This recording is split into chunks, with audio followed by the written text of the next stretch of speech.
So first of all, thank you so much, Muhannad. It's always been a pleasure interacting with Oman in general. And when I talk about Oman, obviously I'm talking about Omanis.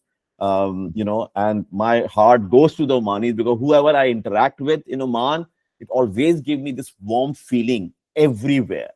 Right. Be in the lifts, be in the cafes, be in the mall, be in the airport. Even one time, police stopped me in Dukum. I was there.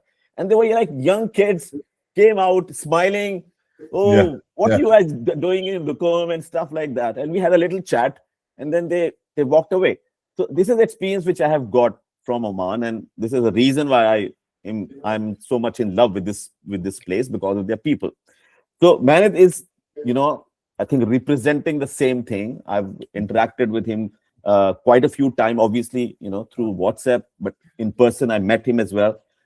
Unfortunately, last time he was not well. I couldn't meet him. But this time I caught him and says, okay, Muhannad, you're an Omani by birth. I'm an Omani by choice. Yes. So let's talk about your journey here. Can you talk about yourself first? Plus, how 𝐿𝐴 is doing in Oman.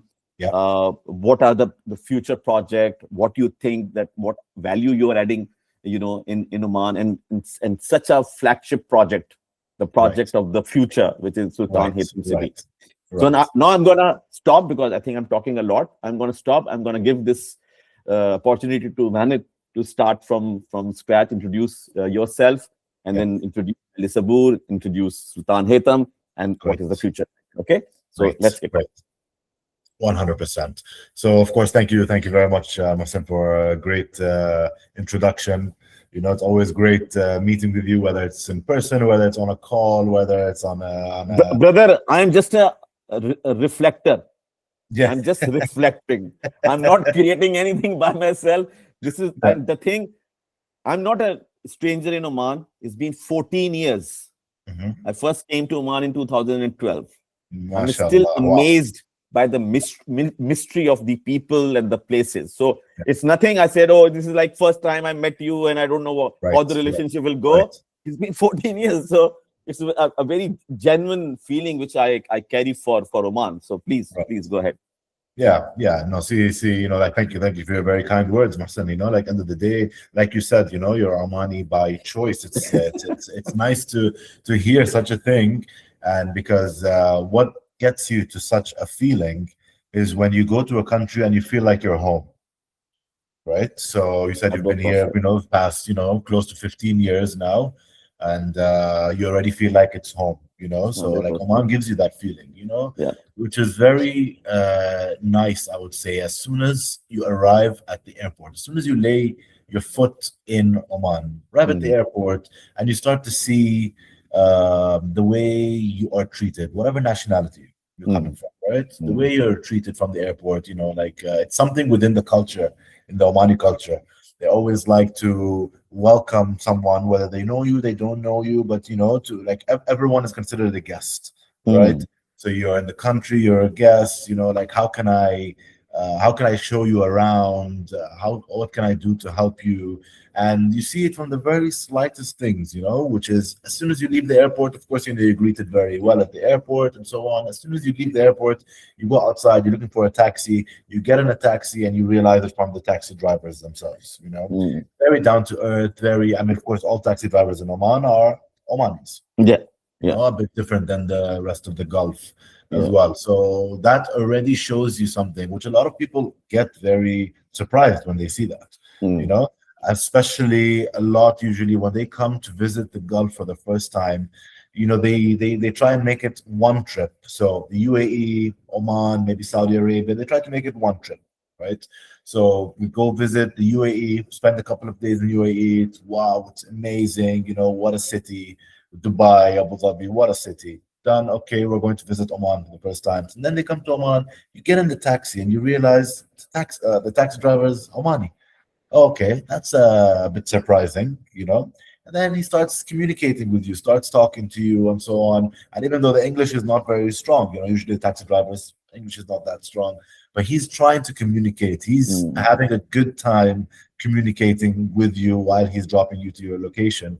And then you realize as you're going, he's also mentioning, like, if you like, take my number. If you need anything, please call me.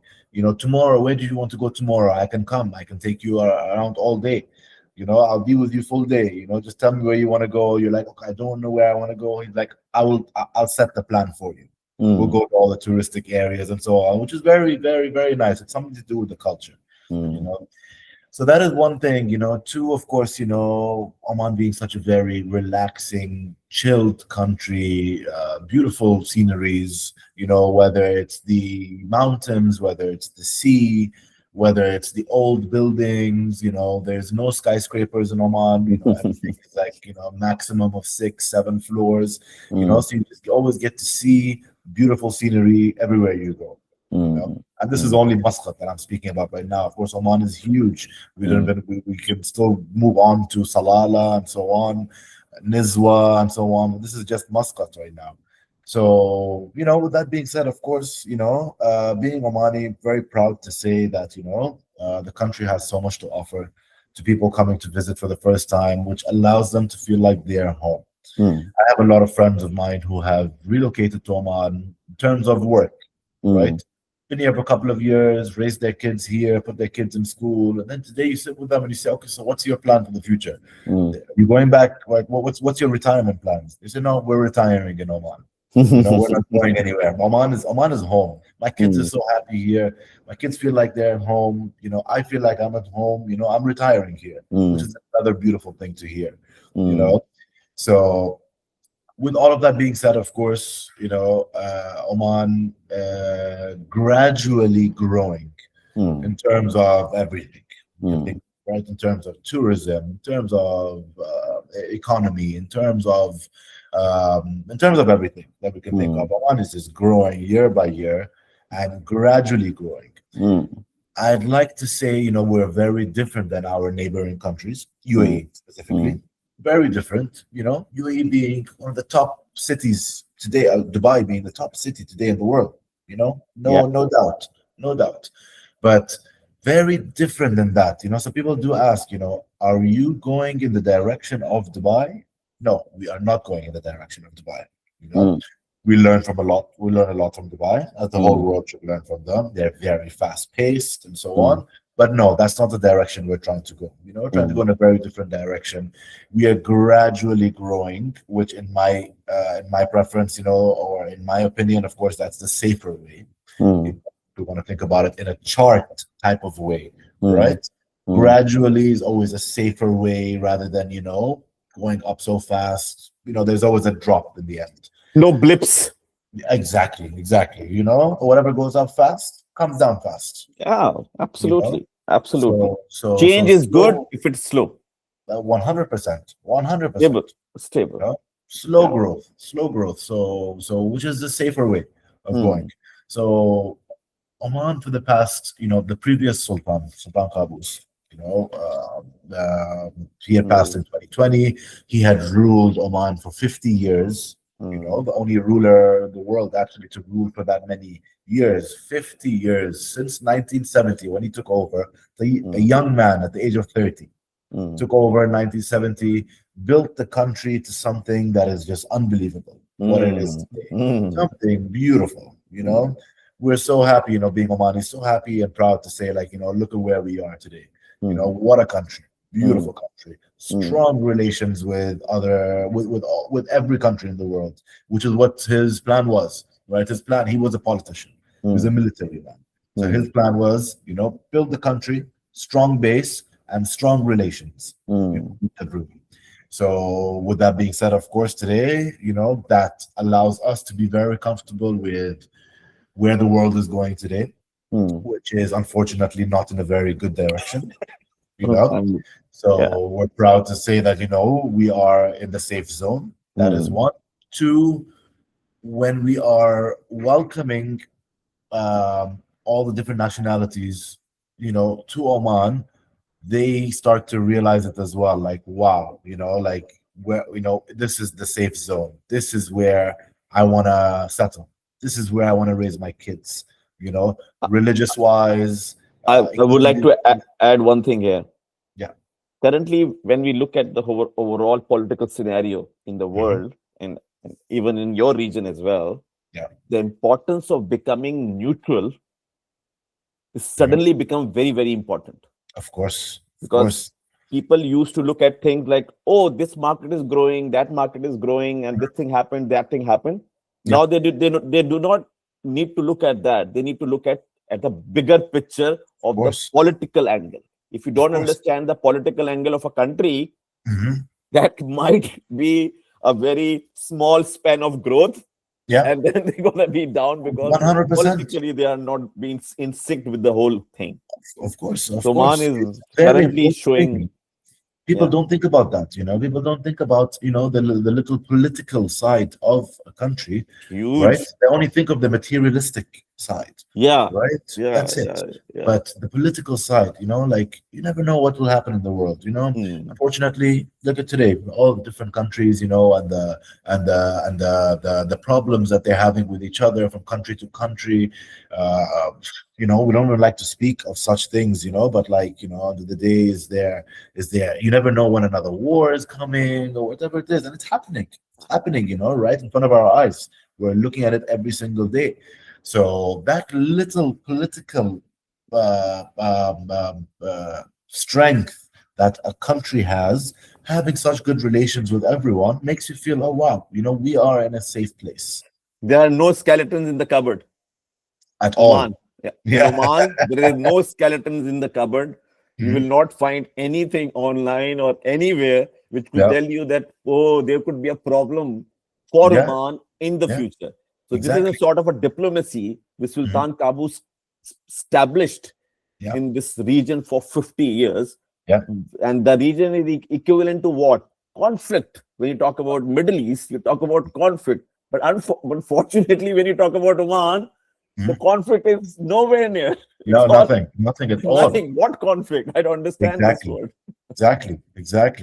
So this is very important today. Maybe people did not see this back 20 years ago. But today, we are in a spot right now, 2025, 2026. Since 2020 onwards, we started seeing all this stuff again. Stuff that's been happening, over 50 years ago, political problems between countries and all that, There was a nice gap where, we started not seeing stuff anymore. It will happen a bit, it will disappear, but now we're starting to see it again. And they're all piling up together. It's all piling up. Exactly. Pop. So whatever we put under the carpet before COVID, now the carpet is gone and everything is like exposed. You see it all right now. You see it all. So this is the thing. Really nice way to put it, Muhannad. Really nice way to put that. Yeah. It's something I always like to speak about. Something I always like to speak about when I'm talking about Oman and what Oman has to offer and so on, which is security. Security is key. Security is very important. Key, So now, of course, with all of that, Oman growing in the sense of now. Okay, so now, of course, after 2020, after Sultan Qaboos had passed, the next Sultan, the current Sultan 𝗵𝗃. Yeah, I've got a question for you. Please. So this one is the gear shift. So the first gear you got was in 1970, first gear, right? Yeah. And this is like, a second gear shift in the history of Oman. Yes. Is this that big? Yes. Yes. That big. That big. Exactly. Yes. So because now we have shifted for the first time in Oman. For the first time, like it's funny to say, like, first time in the history of the Sultanate of Oman. As if we want to go back in history, before it was not called the Sultanate of Oman, before it was called Oman and Nizwa and so on. So the Sultanate of Oman right now, for the first time, we have seen a different ruler, a different Sultan. 50 years of one ruler is a long time. We haven't seen that in any country before, right? So us as Omanis, like we knew nothing more than just Sultan Qaboos. Sultan Qaboos. he was Oman. right? He was Oman, yes. So after he had passed, of course, 2020, which was the greatest shock that Oman has ever experienced. After that, we had lost someone who was all we knew. I said the world lost a very, very big, peacemaker. Definitely. Definitely. Definitely, peacemaker. That is the way to describe it. So losing someone at a very high caliber of peace, basically, those big thing. Makes you wonder what's next, what's gonna happen next, and so on. And we're glad to say, of course, current Sultan, who is his first cousin, right? Sultan Haytham. So Sultan Haytham, his first cousin, taking over. Of course, was by choice, right? It was chosen by Sultan Qaboos himself twice. Once in 1995, a letter written and put in a safe box. And then the second time in 2005, 10 years later, another letter written, put in a safe box for no one to see. And he mentioned it was in his will, when I pass, both these safe boxes will be open, and the name that you see is going to be the next Sultan. So no one knew who it was going to be, right? Wow. So amazing to see. Sultan Haytham took over 2020 till now. It's already been 6 years. Funny how time flies, really. And he has made a substantial change in the country in one sense. He is not a politician. He's not a businessman. He's not a politician. He's not a military man. He's a businessman. Different than Sultan Qaboos. So with him now, he has the vision of growing the country in terms of business, right? Tourism, so on. And this is the shift right now that Oman is finally getting. So he received the core of the country. Built very strong, strong and stable and so on, the core of the country. And then now, so it was like a ready plate, basically. And now it's, put your food.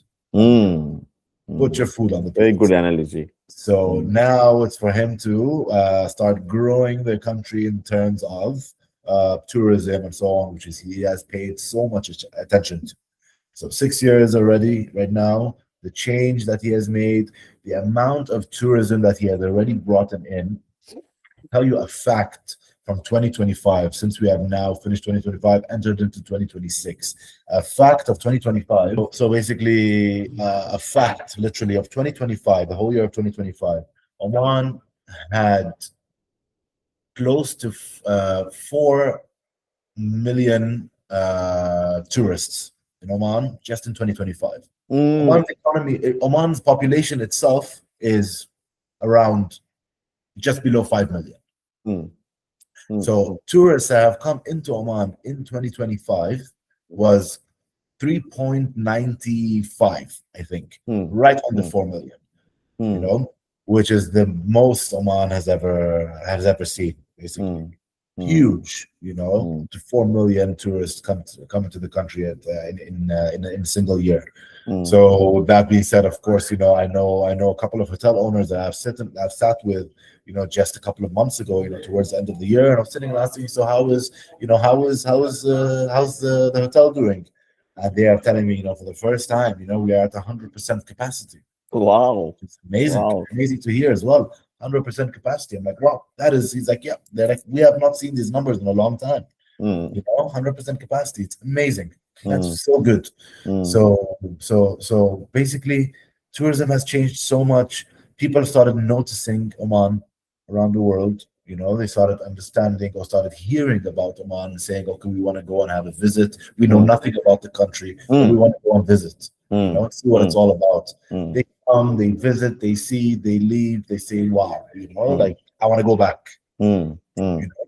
So of course, with all of that, with the tourism and so on, is where he had decided, of course, this has been going on for over about 10 years now, which is residency, right? So allowing expats to come into the country and invest in certain ways and receive such residency and so on. So he had offered, or what was offered from the days of Sultan Qaboos, was lifetime residency. So projects that open up in freehold zones called ITC projects, and they offer lifetime residency for the investor, for his family, and so on.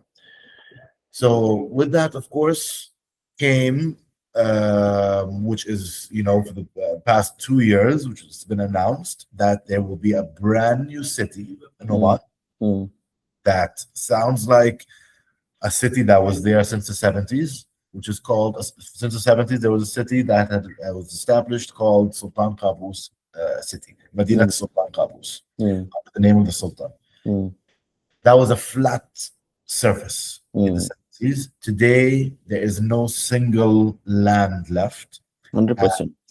Under the name of the Sultan, considered today as one of the best places to live in Oman. Most premium, desirable place to Most premium. You said it. Most premium. Prices have shot up in this area. If anyone wants to sell today, he knows he's selling for a very high price, and he knows that buyers are dying to get something right here, which they can't find anymore, right? So prices have shot up, and whoever already owns in Sultan Qaboos, Medina Sultan Qaboos, is not willing to sell. Right? So it built such a great name, this particular city. So now I've got a question, Muhannad. So you're seeing people coming from GCC as well, the GCC nationals coming from Kuwait and UAE and Saudi Arabia to Oman, and because they can buy these properties. Yes, of course. Well? So GCC, it's open for GCC. GCC can buy property in Oman, anywhere in Oman. So not only freehold zones. Wow. Okay. Yeah. So GCC nationals basically can buy. They are in the GCC. We have this thing where we are all treated as one. Yes. So if I go to UAE, I am treated like a local. And vice versa. I can buy property anywhere. I can open a bank account. 100%. So I'm treated as a local. There's not a certain time which I need to be in the country and need to leave. You're considered as a local. So same thing. So if you go there, you can stay. I can stay. You don't need to take any work permit. I don't need no work permit. I don't need to leave the country. I can travel to them without passport as well. Within the GCC, we travel only with our ID cards. Right. Okay. Right. So you're just passing the border with your ID card, and you are considered like you are home. Oh, okay. Yeah. I did not realize that. I thought it was like a longer duration one. Okay, so not at all. And that is good for the whole GCC, isn't it? For the whole GCC. Really good for it. Yes, for the whole GCC. So that's for GCC nationals. Now we're talking about expats. Of course, that's where the freehold zones come. Expats can only buy in freehold zones, in ITC projects. So all these major projects started opening up, right? Since 2007. Major projects started coming. Bennett, okay, there's one more question. I don't have a verified thing, but because I talked to numerous people, so some of them were telling me that initially it was all 99-year-old lease. And they were probably calling it freehold. But is it right now, or is it just like a real freehold property we have got, and it's not a 99 years long lease? Yeah, thank you for mentioning that, actually. So just to clarify on that, yes, used to be called 99 years, which of course, when they used to call it 99 years, 99 years, it's like you are calling it a lifetime because 99 years is so long. So, but that's what it was called, 99 years. Today, it has changed. It is no longer called 99 years. Today, it is called lifetime residency. Okay. And I understand that if it's a 99-year-old lease, so it means you have to pay a certain very small, tiny rent to the government. But if it's freehold, then that rent is not there. That is the only difference which I see. That's a major. It's a major difference. Yes, a major difference. It's a major difference, exactly. So with that being said, of course, there is only fees. The only fees that you have in order to receive residency, which is normal everywhere in the world, basically, is the first time receiving your residency. There's a fee for that. Nothing substantial, of course. And then there is renewal of your residency, because this residency is based off of your real estate investment. Hmm.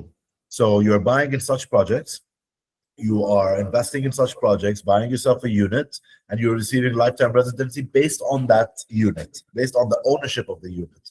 So of course, if you resell that unit, you do lose your residency as well. So it is based off of that. So your property becomes your kafil. It becomes your property. It's a Yes. kafil, right? So 100%. you do not need a kafil there. Your properties become your kafil. If you Yes. sell out your kafil, then you lose your residency. 100%. You sell out your kafil, who has your back anymore? Who has your back? Right? So yes, that is correct, 100%. Mm. So there is a renewal. Mm. So the renewal is every 2 years. This is not only for investors in such projects. This is for all expats who have residency in Oman, whether it's a work permit, work residency, investor residency, whatever it may be. There's a renewal every 2 years. Mm. So that's for everyone, basically. Mm-hmm. And Also, how many people have been covered in this residency? residency. Yeah. So a spouse is covered and kids are covered. Yes, of course. So with lifetime residency, yes, your lifetime residency is considered for yourself and your direct family. Now, direct family, who comes down to direct family? That is yourself, your spouse, your kids, your mother and father. Right. Mother and father from one side only, of course. Right. So yeah, and that can be chosen. You know, like, right. So, but it would be in that case where both spouses are the co-owners. Yeah. So no, so it's different. So if both spouses are the co-owners, that doesn't really make a difference actually, because only one side of the spouse can get the full residency. One side, one family of the spouse can get the full residency. So it doesn't really make a difference if it's the husband who had invested in it. The husband invested in it, he is giving his spouse, he's giving his kids, and he's giving his father and mother. If the wife is investing in it and under her name, she is doing the same thing, giving her husband, giving her kids, and her mother and father. But if they go as a co-ownership, then it also goes down to just one side of the family. You know. So now, if we talk about siblings, okay, one thing. For example, there's a case that the husband bought it, right, and the property is on his name. Not on his wife's name. Yeah. So the wife would join him as a family joining visa, right? And she would be joining him as a family joining visa. Yes. Right. And then the kids also covered. And then also, the same person, the owner, can apply for his parents. For his parents as well. But in in this case, the wife cannot have her parents. Yes. She can choose. They can choose, actually. He can choose her parents rather than his parents. Even though that she is not the co-owner. Yes. He can choose her parents as well. Okay. So what is the benefit of becoming a co-owner in the property? The co-owner, basically, I mean, one thing is being benefit of, for example, properties under both your names. Which a lot of families prefer. That property being under both your names, it doesn't really work. It doesn't really make a difference for a married couple.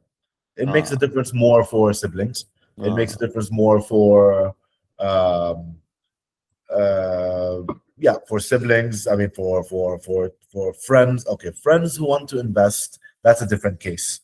Friends who want to invest, two friends want to invest in a property, that's a different case. That is not allowed, basically, for residency. They can be owner of the property, but only one will be a resident, the other will not. So it's different for a couple of categories. Those I'm talking about friends.